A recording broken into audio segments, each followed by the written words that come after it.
kita lanjut lagi dengan Yoyo komik. Nah, lebih akrab memang gitu, Yoyo K ya, Yoyo komik, jadi nggak ada spasi. Apa ya? Tadi juga udah, maksudnya sudah simpel-simpelnya udah dijelasin sih. Karikatur, dari juga ada ilustrasi, juga ada komik.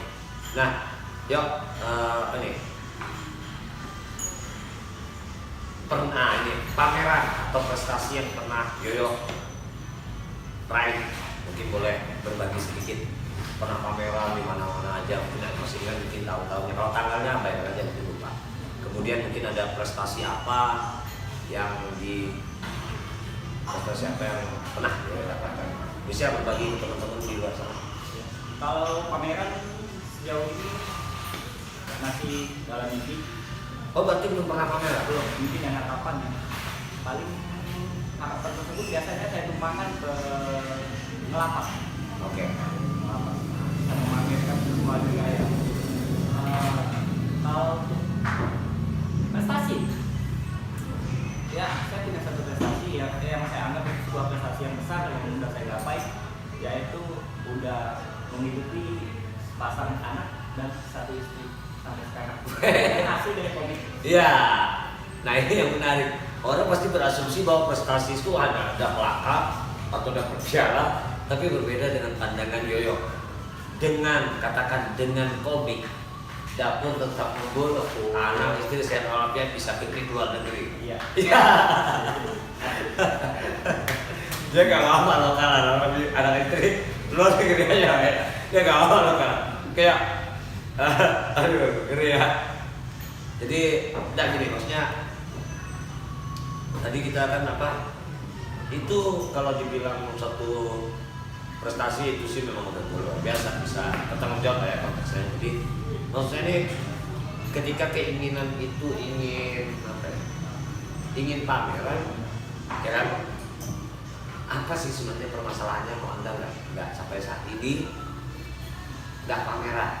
Nah, permasalahannya apa nih sebenarnya kalau boleh tahu? Itu pun kalau mau jawab silakan. Ini soalnya agak privasi, minta maaf. Kenapa nggak pameran? Nah, permasalahan Anda ini apa? Saya rasa itu bukan masalah privasi ya. Untuk pameran bukan kaleng-kaleng bang. Pameran yang mau kita bikin itu harus dengan konsep yang Mahal. dan keuangan yang cukup. No money, no pameran. Oke. Uang jangan berharap bisa pameran. Selain itu, Udah, itu aja. nah, kalau karya, apakah sudah karya atau collecting udah ngumpulin dari sekarang? Walaupun belum pameran maksudnya, ada karya-karya yang mau dibuat pameran? Ya kalau pembuat juga. Udah ya. Kalau boleh tahu, sebenarnya ada berapa karya yang udah ada yang lagi disimpan maksudnya? Banyak sih, cuman di atas 20. Itu apa? Garapan sendiri ya maksudnya. Berarti gini, berarti kan ada indikasi bahwa Yoyo bakal gelar pameran tunggal. Harus ya? Harus. Baik. Belum mati malah pameran. Iya. Jadi, nah itulah ini bedanya seniman secara umum ya pasti begini-begini jatuhnya. Kalau tadi saya bilang bisa nangkep musisi wajib punya karya, begitu juga seorang tukang gambar, ya kan? Wajib punya karya, tapi bedanya dia kudu pameran. Setuju? Setuju. Oke. Ada 20 karya yang digarap Yoyo. Terus kenapa belum pameran? Permasalahan sederhananya yaitu finansial. Oke, sedikit lagi saya sentuh soal itu. 20 karya, berapa lama Anda mengumpulkannya? Sejak Anda bisa menggambarkan dari HD, apakah dari start SD sampai hari ini? Saya pikir sudah kelamaan. Atau mungkin ingat sejak dari tahun sekian saya pelan-pelan. Mungkin boleh dibagi-bagi dulu cerita sedikit. Sebenarnya bukan 20, lebih dikit lah, anggap aja 20 Ya, ya. oke. Kita damai aja lah, ambil 20 tengahnya ya. Oke. Saya awali sejak tahun 2015, enggak terlalu lama. 2015 ke 2020 lama loh, presidennya udah ganti. 2015, iya sih. Kebanyakan ganti ucap orang sih. Aduh kacau. Dia rasanya 2015 ini nggak lama BTmu lama itu bro.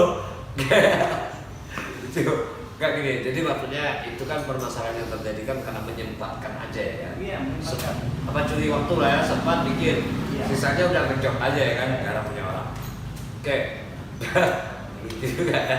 Dia bilang nggak lama, saya dengarnya itu udah lama itu katanya. Kan soalnya presiden itu udah ganti.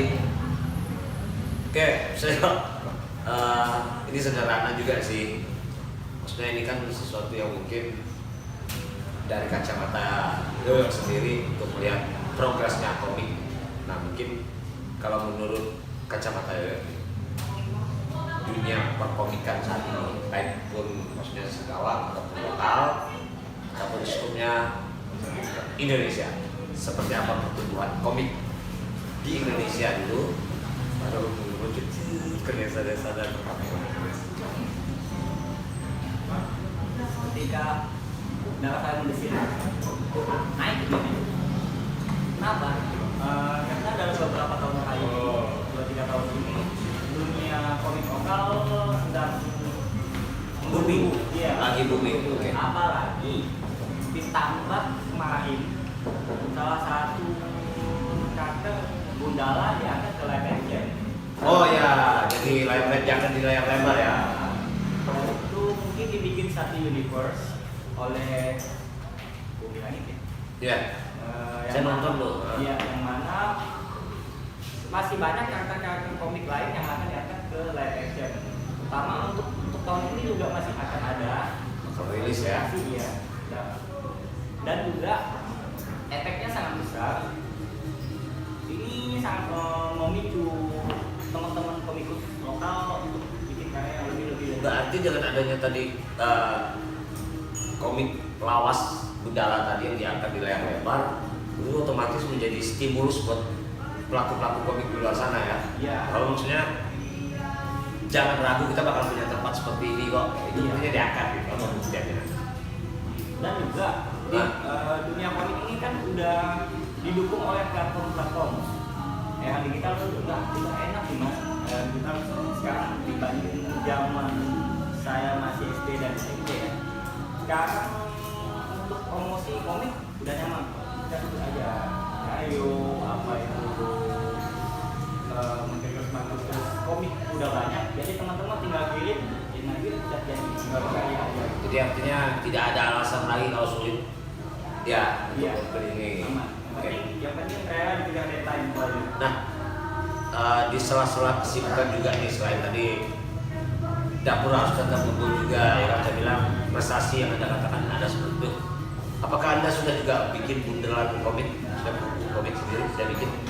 Kalau bikin komik sendiri sudah 4, ada 4 buku. Cerita yang berbeda atau sama? Cerita yang berbeda, 1 buku 1 cerita. Satu buku satu cerita. Buku pertama saya bikin tahun 2012. 2012. Kalau boleh tahu jumlah halamannya kurang lebih 30. 30. Ya, 30. Oke, Itu kedua. saya bikin cerita rakyat dari Pemakat. Saya pakai bahasa 3 bahasa. Bahasa daerah Melayu Sambas, bahasa Indonesia dan bahasa Inggris. Oke. Bahasa itu. Dan apa? Cerita yang sangat memang cerita dari Pantai Sinam. Kenapa? Karena pas saya bikin komik itu kemarin, Pantai Sinam memang lagi ramai-ramainya. Oke, lagi booming juga kan? Iya. Ya, 2012 ya. Iya dong. Oke, karya yang kedua. Kayak yang kedua saya bikin tentang saya ubah ke tema. Sorry, tahunnya tahu? Kau ingat? Karya pertama 2012. 2015 karya kedua. Sejak 2015 sampai 2017 saya udah rajin. 2015 sampai 2017 3 buku yang saya bikin dengan tema yang sama, yaitu tentang krisis moral remaja. Krisis moral. Ya, kenapa saya angkat tema krisis moral? Teman-teman juga pasti tahu kan apa yang belakang-belakangi kerusakan moral remaja sekarang, baik itu seks bebas, narkoba, atau HIV. Kadang pemerintah mengedukasi masyarakat itu cuma lewat sabuk atau talinya di jalan, yang itu syukur dibaca. Iya. Syukur dibaca. Biasanya sih memang nggak dibaca. Nah di situ saya punya ide kalau gimana kalau sebuah edukasi kita bikin menjadi sebuah komik. Dan alhamdulillah Tentunya secara kemasan lebih menarik lah ya dibaca. maksud unsur komedi dengan bahasa yang bahasa ibu ya bahasa lokal. Lebih dekat secara psikologis ya. Ya. Dan alhamdulillah sukses. Oke, karya ketiga Sama di 2015 juga. 2016 2016 sama ya tadi tentang krisis moral. kesemuanya. Karya yang keempat juga tentang krisis moral di tahun 2017. 2000. Oke, jadi buat teman-teman, Mas Yoyo ini enggak, ya itu tadi dia bilang bukan kaleng-kaleng. Dia udah punya 4 karya dari 2012 karya pertama, dan kemudian yang beruntun itu 2015 ya kali sampai 17 itu dia keluarkan atau menelurkan 3 karya dengan tema atau tadi mengangkat hal yang sama. Oke, kita masih ada satu sesi lagi. Ini yang tentunya akan menarik buat teman-teman pelaku komik. Jadi jangan resah karena kalian juga punya support atau area tersebut setelah Gundala naik ke permukaan. Jauh, tetap Indonesia Pagi.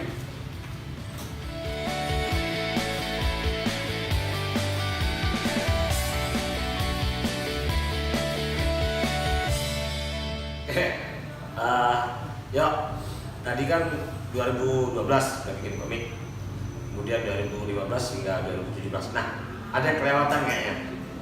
Untuk satu komik tersebut, Anda cetak berapa eksemplar? Yang 2012 dulu, saya ingetin 2012 berapa eksemplar? 2012 saya cetak 500 eksemplar. Oke, sip, ngeri ya 500. 2015 yang komik yang tadi yang apa? Dengan tema yang sama, apakah 500 eksemplar juga? Iya, tapi saya mau jawab yang pertama dulu. Oh, masih mau? Marah jadi foto-foto. Oke, bagus. Iya, karena ceritanya panjang ya. Oh ya. Untuk komik pertama memang dibuat dengan serba keterbatasan. Oh. Itu bahannya saya bikin pakai gambar seharga 2000-an. Full color. Pewarnaannya saya pakai pensil warna punya adek. Saya mulung. Ya, yang sisa-sisa saya pakai. Sedih ya 2012 Anda ya. Sedih amat sih. Iya lah, juga sempat mulung. Dapat patahan pensil warna adik. Iya, saya kumpul. Ya sedih lah. Iya, saya kumpul. Masih sosok tegap. Sedih itu. Kalau saya bisa loh, sedih saya ketawa. Karena saya tak ngerasakan hal itu. Terus sekarang just kidding Mas Bro. Iya, aman. Kemudian saya cetak itu pakai duit sendiri. Iya dong, masa pakai duit orang. Maunya Maunya pakai dari duit orang, orang. entah dari Atau dari yang support siapa lah ya. kepala daerah atau apa ya. Alhamdulillah kemarin nggak ada support apapun. Dan kumpulin duit, saya cetak, dapat. Untuk penjualannya memang ini manajemen seperti manajemen tukang sate ya. Saya yang bikin, saya yang finishing, Distribusi saya- semua ya, marketing juga. sponsorshipnya saya ya. Untuk komik yang pertama kemarin saya jual ke teman-teman dekat.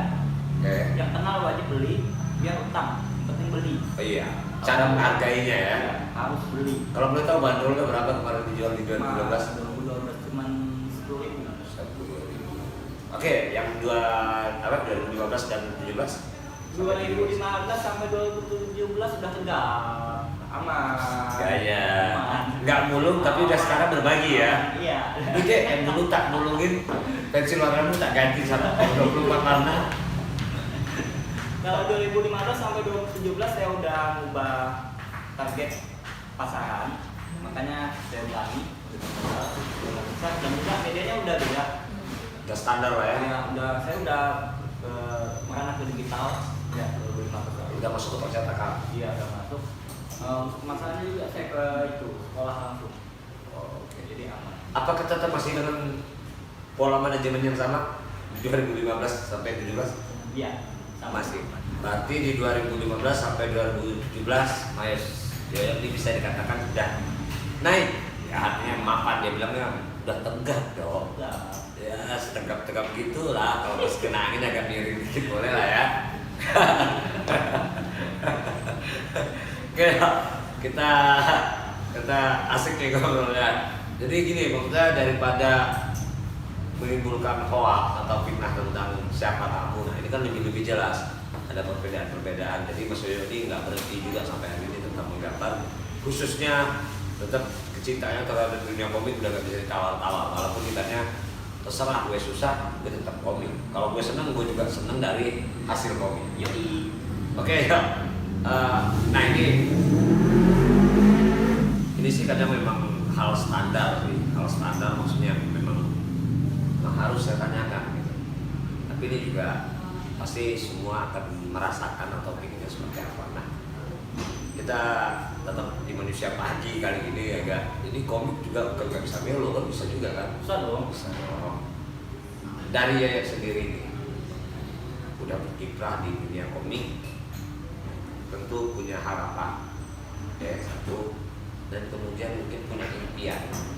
Nah, bebas nih mau ngobrol ke pemerintah atau event organizer atau buat mereka-mereka yang selalu menganggap rendah akan profesi seorang komikus, terserah. Tapi maksudnya harapan Anda apa, kemudian Anda punya impian apa, mungkin mau bisa berbagi sama kita untuk Indonesia Pagi, silakan. Kalau harapan sama impian nggak terlalu muluk-muluk sih ya. Paling pengen punya studio standar sendiri, punya alat lengkap. Ya paling nggak memadai lah kan, timbang pakai hampir nites kayak mata saya pakai Android murahan yang kadang baru 2 gambar saya bikin udah nge-lag, udah post aplikasinya udah keluar sendiri, dan itu sangat-sangat bikin kesel. Dan ya dua juga kan, udah 3 jam kerja tiba-tiba hilang, belum sempat di-set. Itu lebih pedih loh daripada kita diundang ke pernikahan mantan, lebih sedih lagi ya. Kalau untuk pemerintah enggak juga ya. Ya boleh kok, boleh ngomong mungkin. Enggak ada. Paling edukasi aja sih, seperti yang dari awal saya bilang, kalau komik itu bukan cuma sekedar bacaan untuk anak-anak, bahwa komik itu punya rating sebenarnya. Seperti film, komik itu punya rating 3 tahun ke bawah, 3 tahun ke atas, 17 tahun ke atas, 18 tahun ke atas ada. Makanya kalau di Jepang sana ada komik hentai, komik porno ada, yang mana itu cuma dikonsumsi oleh orang dewasa. Ada tulisan 18 tambah atau 17 tambah, dan biasanya ada komik berdarah-darah. Itu nggak mungkin dibaca oleh anak-anak umur 11 tahun. Nah berarti harapannya nggak juga muluk-muluk ya, maksudnya berarti Anda ketika ingin punya studio berarti udah harapan untuk pameran udah nggak perlu lagi ya? Oh perlu dong. Pameran itu perlu. Tapi ya saya cuma ngingetin aja, berarti harapannya tetap mau pameran, udah punya studio yang layak dan standar dari sisi peralatan.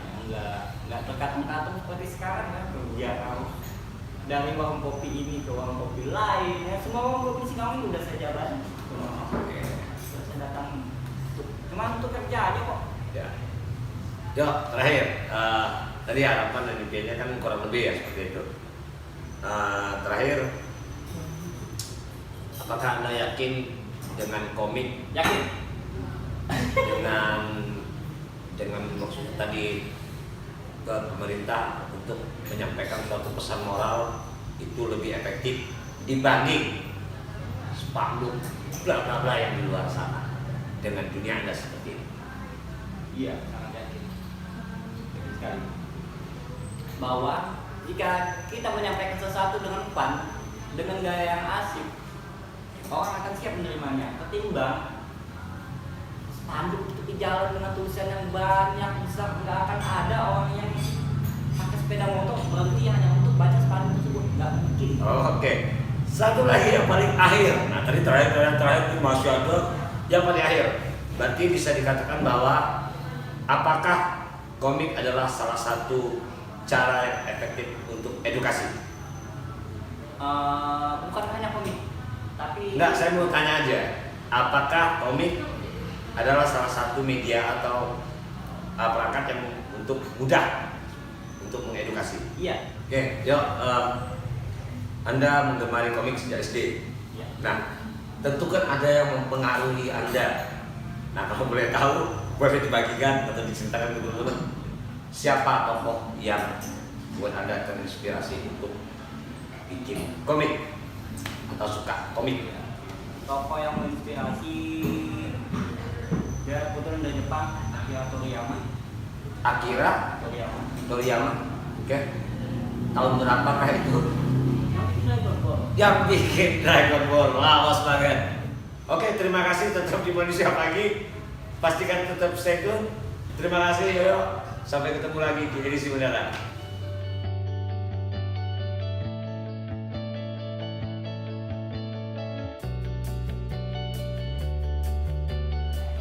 Makasih banyak untuk teman-teman dari Manusia Pagi yang udah mengupas banyak tentang saya. Banyak sekali ya. Oke. Mungkin nggak hanya cukup dengan kata terima kasih. Pasti hanya itu yang bisa saya berikan untuk teman-teman. Tetap sukses saja dengan programnya dan konten-kontennya dengan menginspirasi sekali. Untuk teman-teman yang mau kenal atau ingin tahu lebih banyak tentang saya, bisa kunjungi saya di Instagram Yoyo Comic Studio, atau di Facebook page Yoyo Comic Studio, atau bisa ke Pinterest atau Behance Yoyo Comic Studio. Oke, terima kasih. Assalamualaikum warahmatullahi wabarakatuh.